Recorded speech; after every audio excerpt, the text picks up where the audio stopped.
आज हम आप अध्ययन करने जा रहे हैं केंद्र राज्य विधायी संबंधों का। हम आप देखें कि देश में संघात्मक शासन प्रणाली है। संघात्मक शासन प्रणाली के अंतर्गत हम लोगों ने पढ़ा था कि केंद्र एवं राज्यों के बीच शक्तियों का बंटवारा किया जाता है।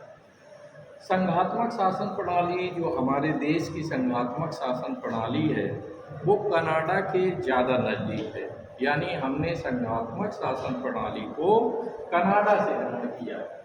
हम आप देखें कि ये केंद्र राज्य संबंधों का वर्णन जो है भारतीय संविधान के भाग 11 और भाग 12 में किया गया है ना, और अनुच्छेद 245 से अनुच्छेद 300 तक ये केंद्र राज्य संबंधों का विस्तार से वर्णन किया गया है।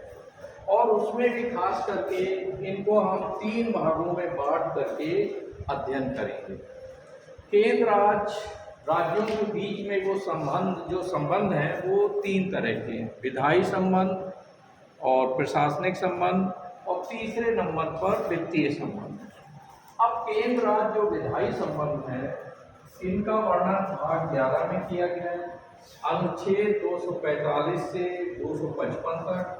प्रशासनिक संबंध कि केंद्र और राज्यों के बीच जो प्रशासनिक संबंध है वो कैसे रहेंगे, इसका उल्लेख भाग 12 में और दूसरे अध्याय में किया गया है और अनुच्छेद 256 से 265 तक। और आप देखें वित्तीय संबंधों का उल्लेख भाग 12 में किया गया है और अनुच्छेद 264 से अनुच्छेद 300 तक इसका विस्तृत उल्लेख किया गया है।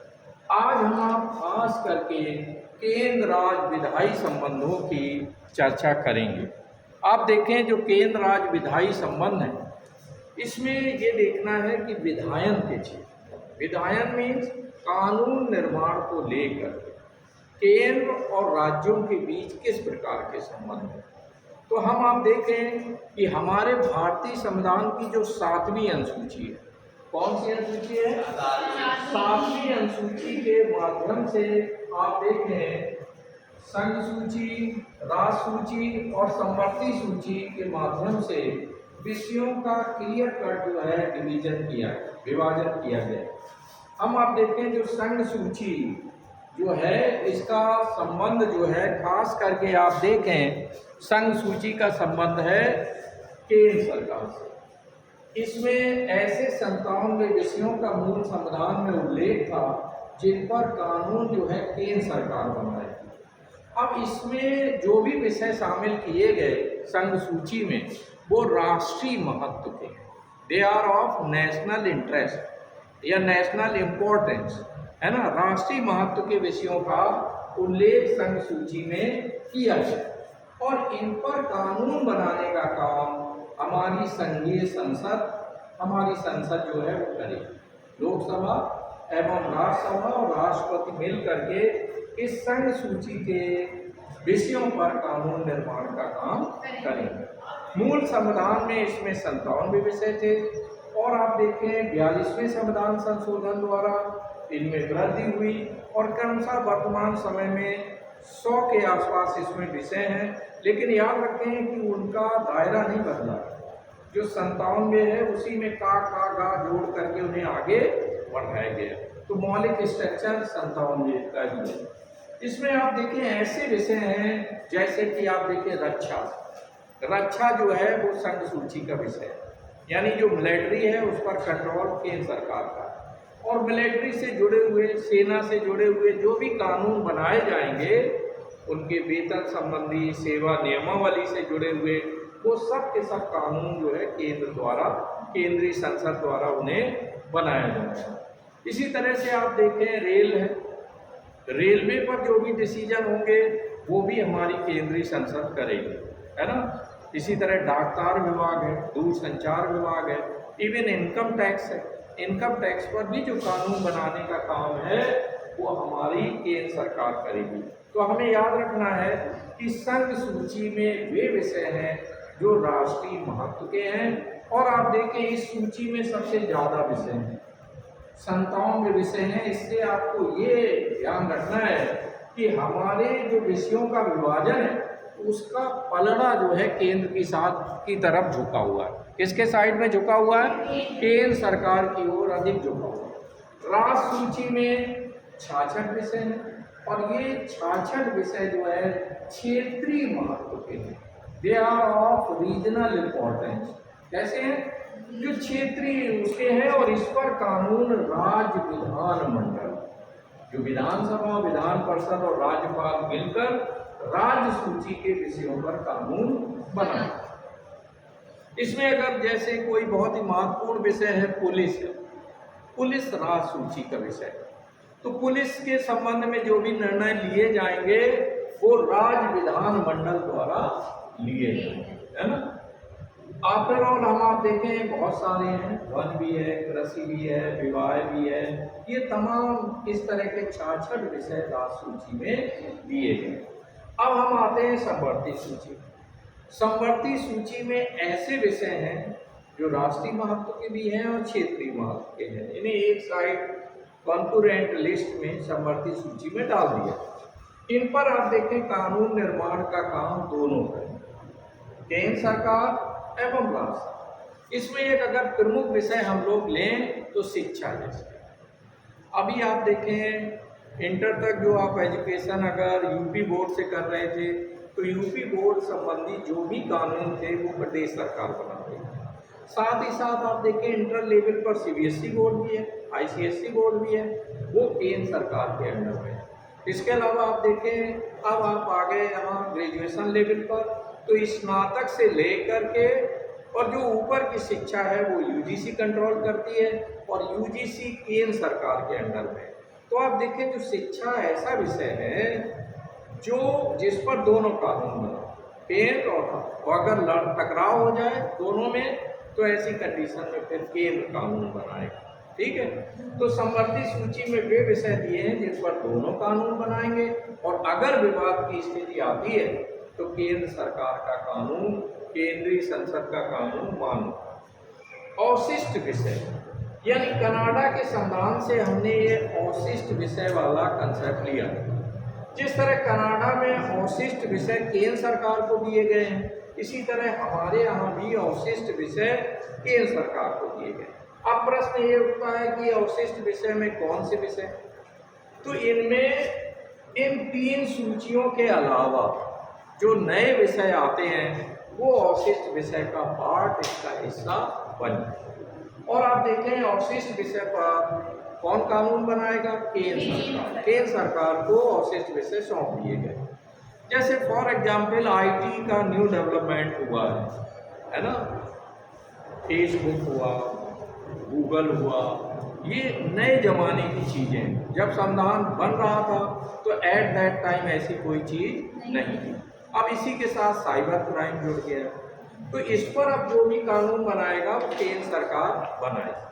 लेकिन आप देखें अगर अदर देशों के बारे में आप विचार करें तो संयुक्त राज्य अमेरिका, ऑस्ट्रेलिया, यहाँ पर अवशिष्ट विषय प्रांतों को दिए गए, स्टेट को दिए गए और हमारे देश के संविधान के द्वारा केंद्र सरकार को दिए गए। तो यहाँ तक हम लोगों की स्थिति स्पष्ट हुई।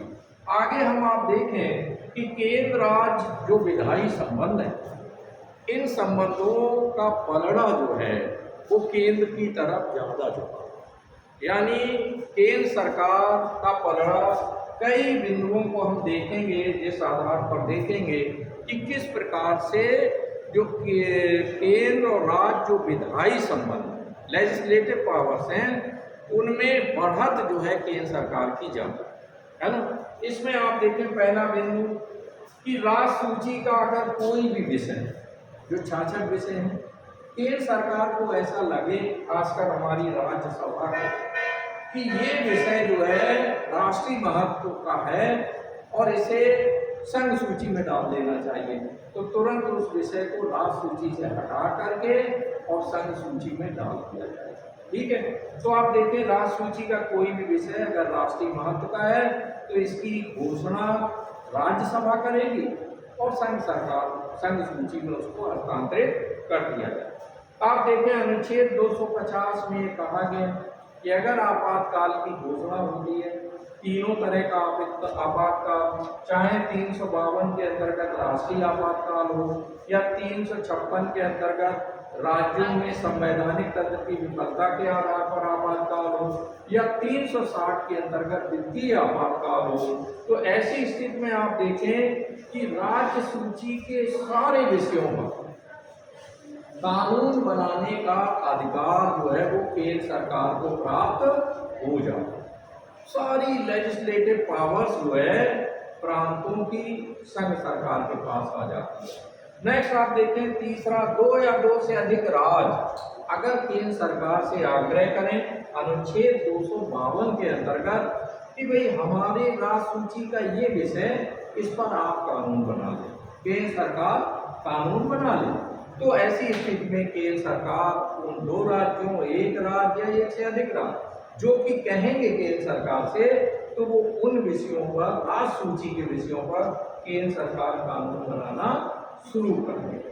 हालांकि अन्य राज्यों पर यह लागू नहीं होगा, जो आग्रह करेंगे उन्हीं पर लागू होगा। नेक्स्ट आप देखें, अगर केंद्र सरकार अनुच्छेद 353 के अंतर्गत, हम देखते हैं हमारे विदेश मंत्री, प्रधानमंत्री विदेशों के टूर पे जाते रहते हैं, अगर वहाँ ऐसी कोई संधि वो कर लेते हैं कि भाई ये विषय जो कि राज्य सूची का है इस पर हम आपके साथ एग्रीमेंट करते हैं, तो ऐसी स्थिति में आप देखें वो राज्य सूची का विषय वो संघ सूची में हस्तांतरित कर दिया जाएगा, ट्रांसफर हो जाएगा।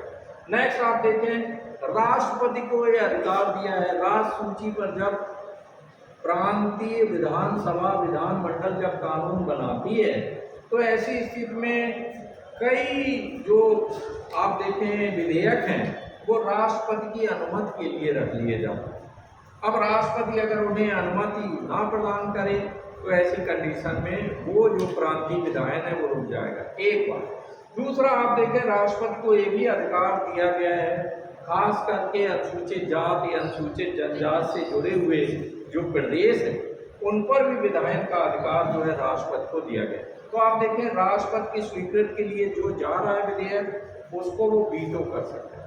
वीटो माने निषेधाधिकार की शक्ति का प्रयोग करके उसे खत्म कर सकता है। नेक्स्ट आप देखें, समवर्ती सूची के विषयों पर केंद्र सरकार को अधिक से अधिक प्रमुखता दी गई है ना। मैं आपने साफ साफ देखा है कि समवर्ती सूची पर अगर केंद्र और राज्यों में विवाद की स्थिति बनती है तो ऐसे में केंद्र सरकार का कानून मान्य होगा और राज्य के कानून को मान्यता नहीं दी जाएगी।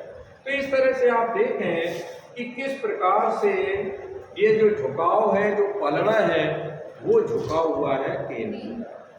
अब प्रश्न ये उठता है कि आखिर ऐसा क्यों किया, तो इसके लिए ऐतिहासिक परिस्थितियां जिम्मेदार हैं और दूसरा आप देखें संघ को इससे मजबूत बनाया गया है कि आफ्टर ऑल प्रांत कहीं विद्रोह न कर दें या प्रांत इस तरह की स्थिति में ना आ जाए कि वो केंद्र को चैलेंज करने लगे। तो बहुत सारे जो राष्ट्रीय महत्व के विषय हैं उनको उधर बढ़ाया गया है और आपातकाल वगैरह के द्वारा ये था कि राज्य कहीं विप्लव की स्थिति में ना आए, विद्रोह की स्थिति में ना आए।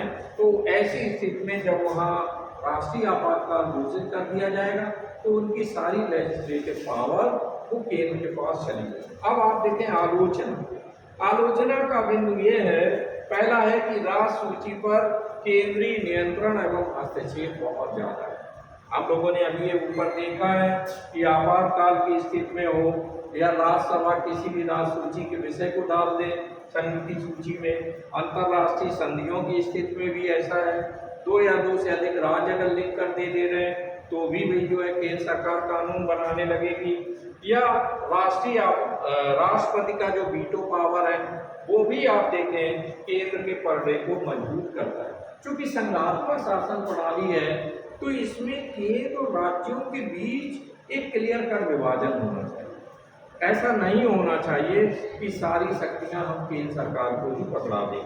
आप देखें, राष्ट्रपति का जो विशेषाधिकार है वो संध्यास्पद है।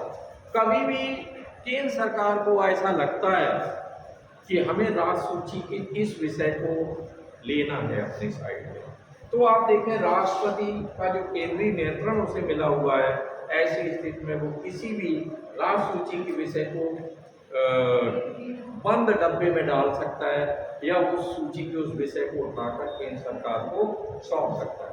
नेक्स्ट आप देखें कि 42वें संविधान संशोधन द्वारा राष्ट्र सूची के 5 विषयों को सीधे सीधे राष्ट्र सूची से हटा करके और संघ सूची में डाल दिया गया। तो ऐसी स्थिति में आप देखें संघात्मक शासन प्रणाली को अगर ईमानदारी से लागू किया जाए तो ऐसी स्थिति में विधायी संबंधों का बराबर से इक्वल डिस्ट्रीब्यूशन होना चाहिए था और बार बार जो केंद्र सरकार हस्तक्षेप करती है राज्यों के विधायी मामलों में, ये हस्तक्षेप कम होना चाहिए। तो आज इतना ही। वीडियो अगर अच्छा लगा हो तो लाइक करें, शेयर करें और सब्सक्राइब करें और इस पर अपना कमेंट भी दें।